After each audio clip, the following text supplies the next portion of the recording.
All right, so I'm going to invite Melissa to come to the center of the stage here. She's acting as my Vanna White today because I want her to show everybody online what our altar is. For the month of April, we are exploring a concept called duality. In other words, we can call it sacred paradox. This is where we have pairs of opposites. There are on the floor is our homage to Trenti, one of our Sangha members who died a couple of weeks ago very suddenly. And there is red string and gold string for anybody in Sangha.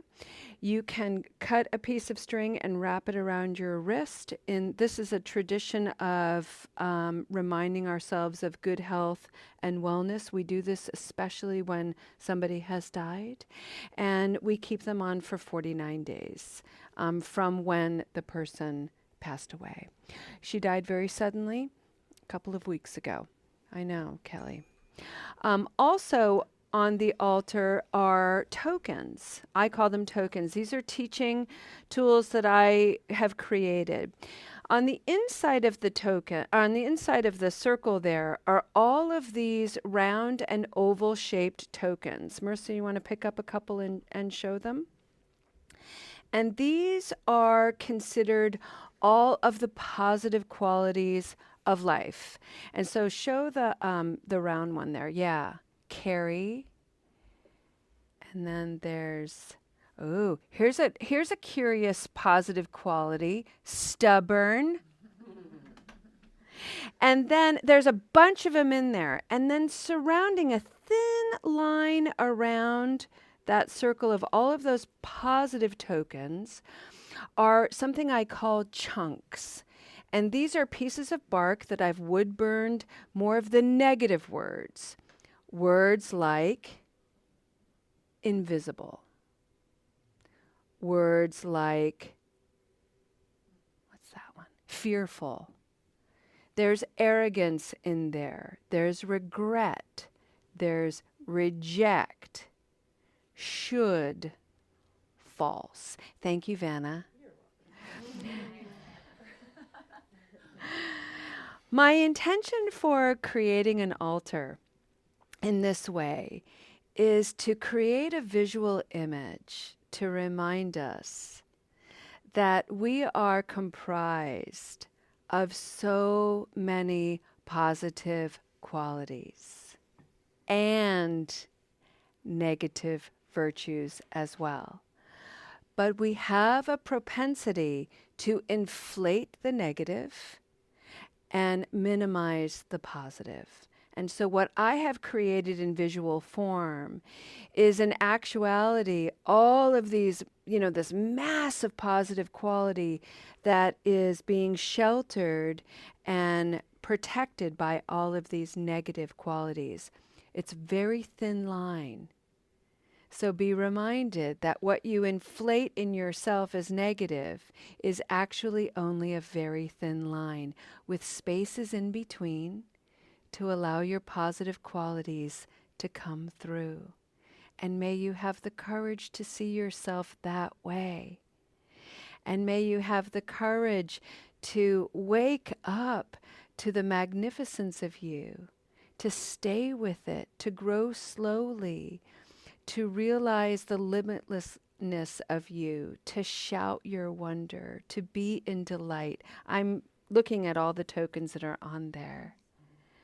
And to remember that we live in a society that has created for us false dichotomies. And so that is the foundation upon which I'm going to set the stage for our meditation today.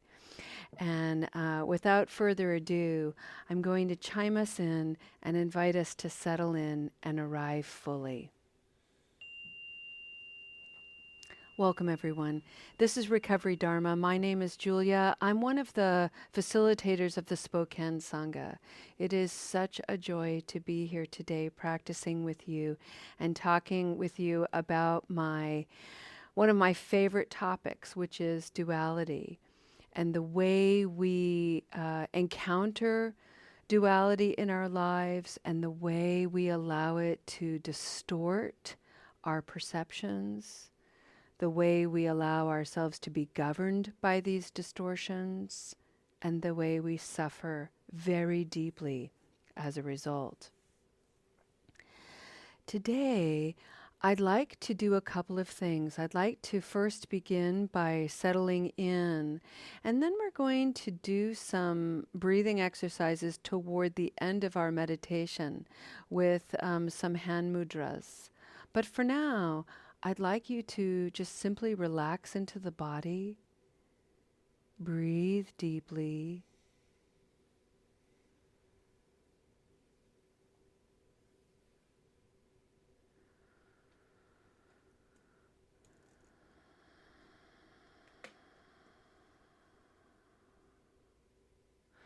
I'd like to create an image for your mind to play with, and that is games.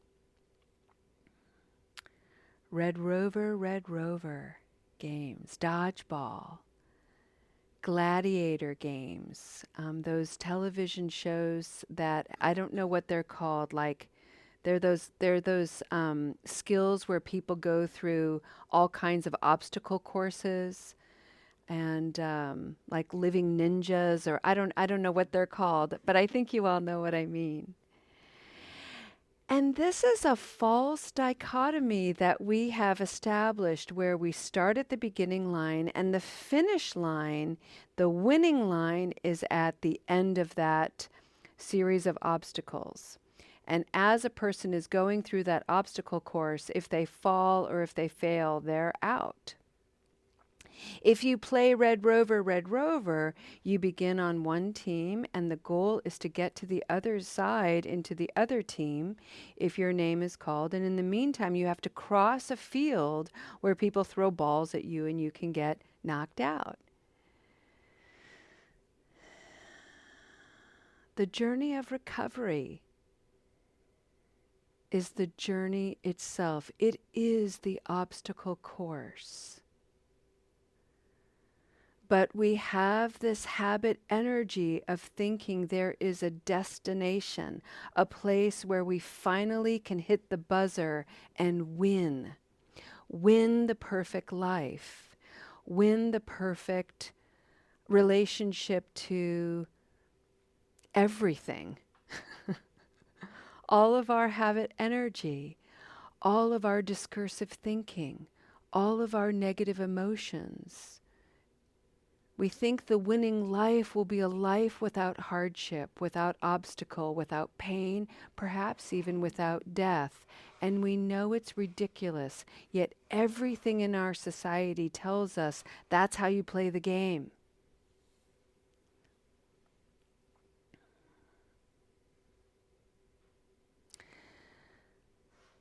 The military in boot camp plays the game a little differently, where they run obstacle courses and you are besting your own time and you're reaching the end of the obstacle course, that's true, but you're going through all of these obstacles and you're trying to get more proficient at it, better, faster.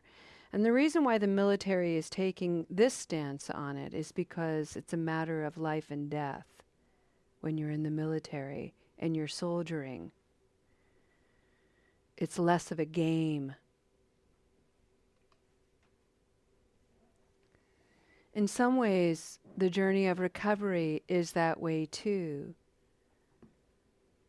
It's less of a game for some people. It is a matter of life and death. And so we have to practice working with these obstacles as they arrive in the present moment to get better, to get more proficient at facing the obstacle rather than getting to the buzzer at the end.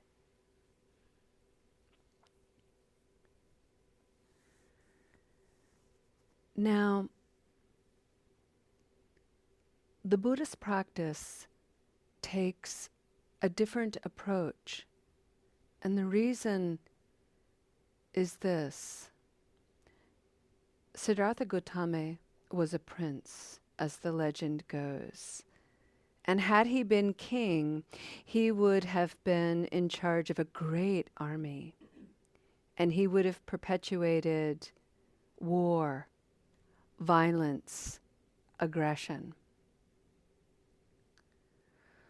But when Siddhartha Gautama was a young man and he scaled the palace walls and went into the village and encountered things that he'd never seen before, he had been sheltered from in his immaculate and pristine, wealthy and abundant life. He encountered illness, destitution. He encountered dying and death. He encountered aging. And this ignited something within his spiritual life. And so he abandoned his princely ways. He abandoned the life of aggression and war and violence. And instead he went into the world of spiritual practice, and he tried on the spiritual practices of his day, and most of them were of a Hindu nature. That was the foundation of his religious and spiritual exposure, until he determined to figure out what was going to work for him. He wanted to determine how to wake up to the causes and conditions of his suffering. All the while, war, battle, violence, aggression persisted.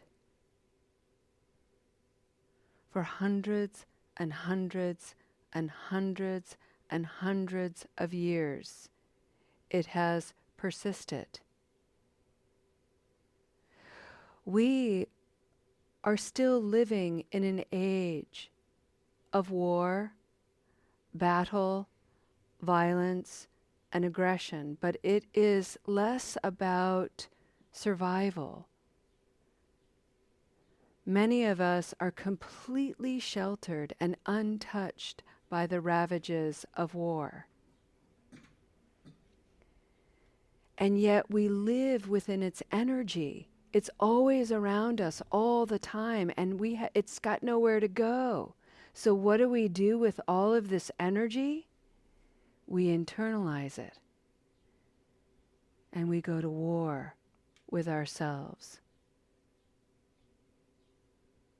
And we are violent toward ourselves. And we are abusive and negligent and harsh. And in all of that internal, inward aggression, we have forgotten the power of joy, of care, of tenderness, of beauty, of kindness.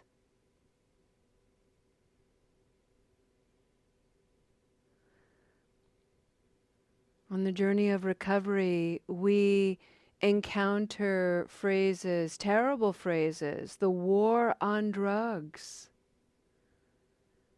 Where are we fighting that war, if not within?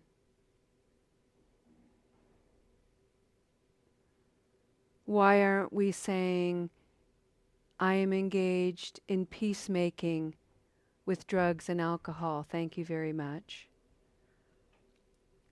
The Buddhist practice of bringing loving kindness, compassion, joy, and equanimity into a recovery journey is a radical act of defiance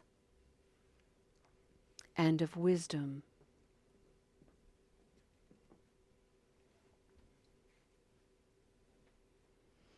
It takes enormous courage to be kind to ourselves, because we live in a society that considers it weird and weak So be it. Have courage and be weird. Have courage and be strong behind the appearance of what others may presume as weakness. Be kind to yourselves as you find your next steps, as you face your next obstacle. Be honest. Stay with it, even when it gets hard. You can do hard things. Keep going.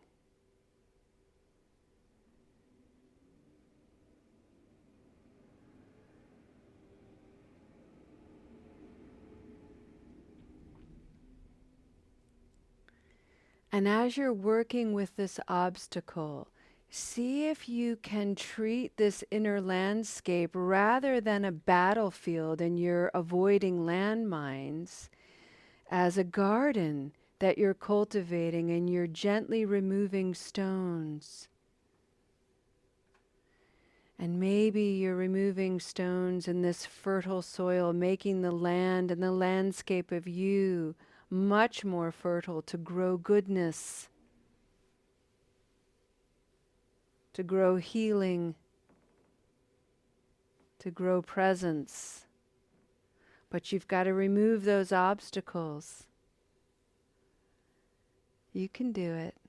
You have the tools.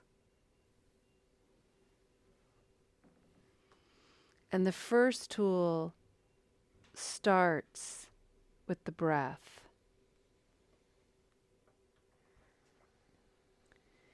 And so I'd like to invite everybody now, as we take a step toward the end of this practice, to sit up and to sit in an active posture.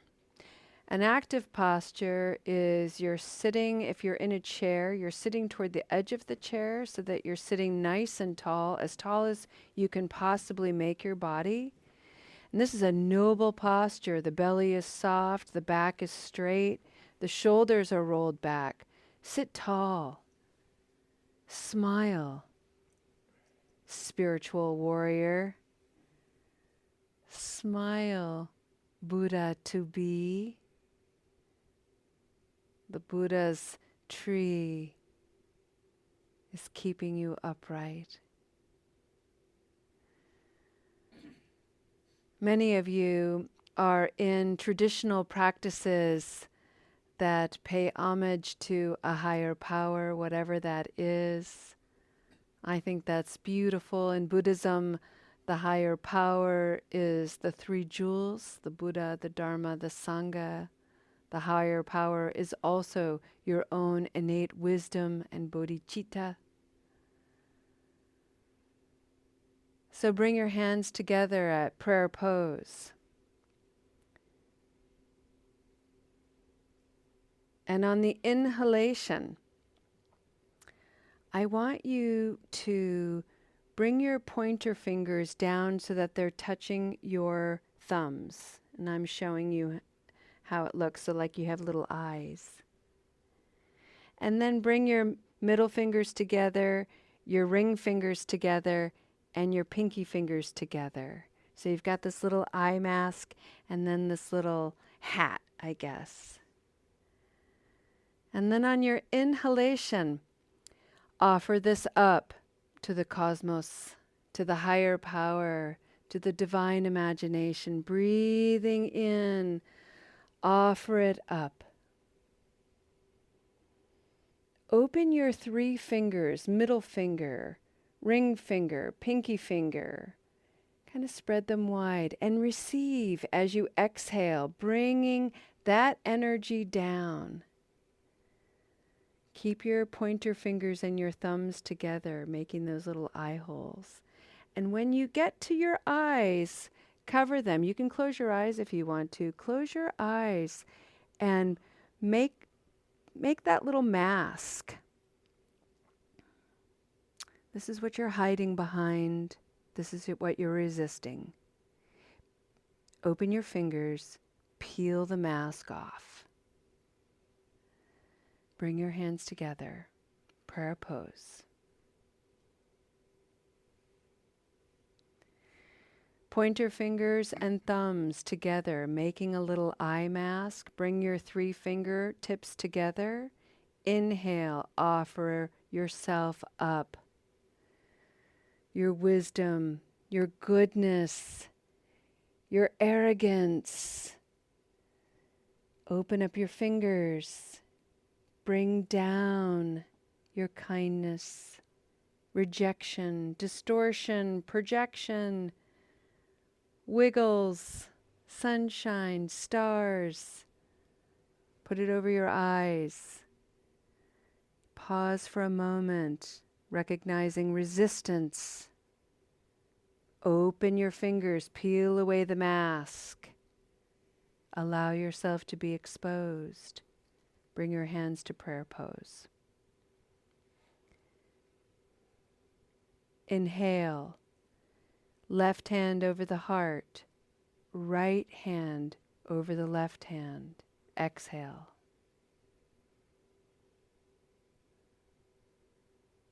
Breathing in, I smile to myself. Breathing out, I smile to all of us, Buddhas to be.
Okay, friends, let's go ahead and end our practice today with a dedication of merit.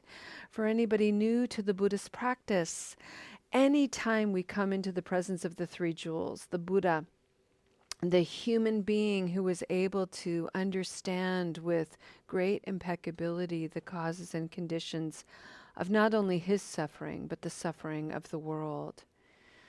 We honor him as a jewel in our lives. We honor his teachings called the Dharma.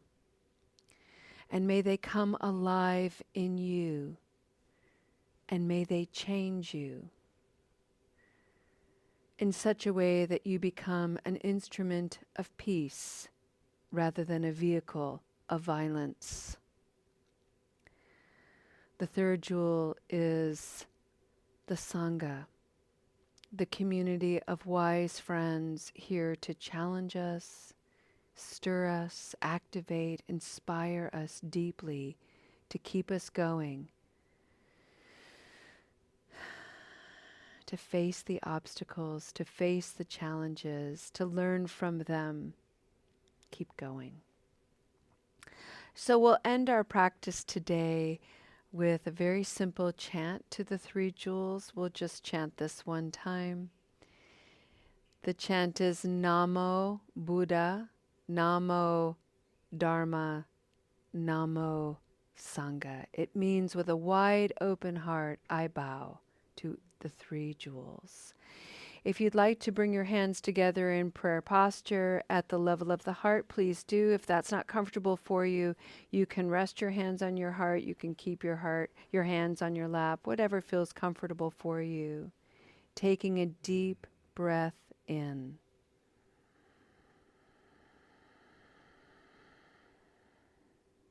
Namo Buddhaya.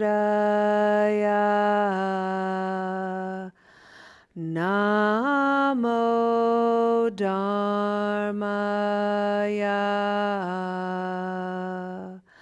Namo Sangaya.